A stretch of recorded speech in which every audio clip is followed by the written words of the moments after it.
आज क्रांतीसूर्य महात्मा ज्योतिबा फुले यांची पुण्यतिथी, त्यांच्या स्मृतीस मी सर्वप्रथम विनम्र अभिवादन करतो। आमचे प्रेरणास्थान स्वर्गीय आदरणीय भारतनाना भालके यांची 5वं पुण्यस्मरण आहे आणि त्यांच्या स्मृतीस मी विनम्र अभिवादन करून आणि त्यांना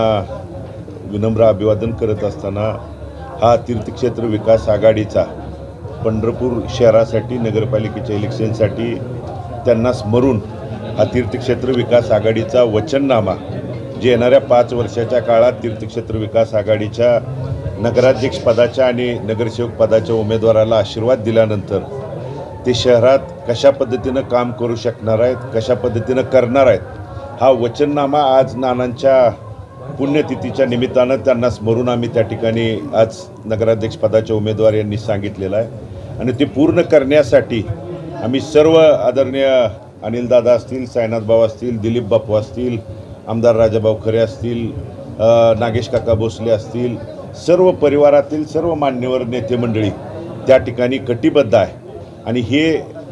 आशीर्वाद दिल्यानंतर सहज त्या ठिकाणी करू शकतो आणि ते करून दाखवण्याच्या भूमिकेतून हा आमचा वचननामा आज आम्ही त्या ठिकाणी जाहीर केलेला आहे। दादा बघ, अभिजित पाटील नाही, परिवार आमचा विठ्ठल परिवार एका विचाराशी त्या ठिकाणी बांधला गेलेला आहे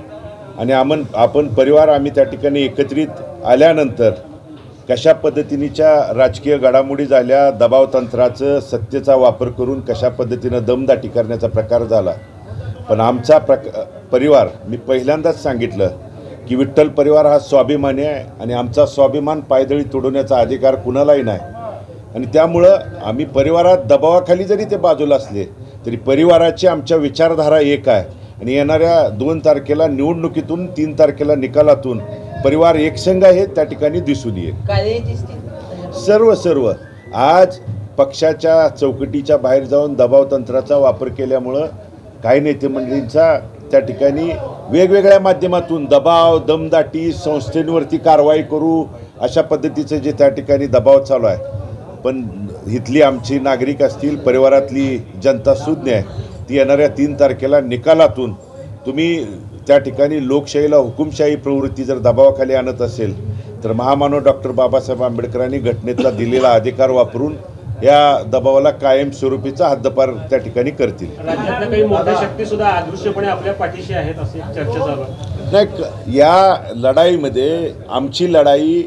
या शहराच्या सर्वांगीण विकासासाठीची आहे। आमची लढाई हे शहर धूळमुक्त करण्यासाठी आहे, खड्डेमुक्त करण्यासाठी आहे। आज जे शहराला गेले 40 वर्षे ज्या सत्ताधाऱ्यांनी मैला मिश्रित त्या ठिकाणी विष्ठा मिश्रित पाणी पिण्याचं पाणी देण्याचं पाप या सत्ताधाऱ्यांनी त्या ठिकाणी केलं। आज नगरपालिकेच्या शाळांची परिस्थिती अवस्था जर बघितली की कुणामुळे झालं का, तर नगरपालिकेच्या शाळा बंद पडल्याशिवाय यांच्या स्वतःच्या वैयक्तिक संस्था चालणार नाही या भूमिकेतून त्यांनी जाणून बुजून या नगरपालिकेच्या शाळा बंद पाडण्याचं पाप त्या ठिकाणी केलं। मग आमची करपट्टी असेल, पाणीपट्टी असेल, घरपट्टी असेल, आमच्या जे एकीकडं नमामी चंद्रभागा म्हणून सांगता आणि चंद्रभागेची परिस्थिती तुम्ही वेळोवेळी जाऊन त्या ठिकाणी तिथल्या पाण्याची तिथल्या त्या ठिकाणी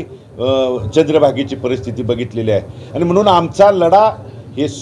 त्या ठिकाणी शहराची परिस्थिती बदलण्यासाठीची आहे, दबावतंत्र, हुकुमशाही, दंडेलशाही बदलण्यासाठीची आहे। यामध्ये जे योगदान राज्यातले नेते मंडळी आमच्यासोबत देतील त्यांचा आशीर्वाद आम्ही घेण्यासाठी कटिबद्ध आहे।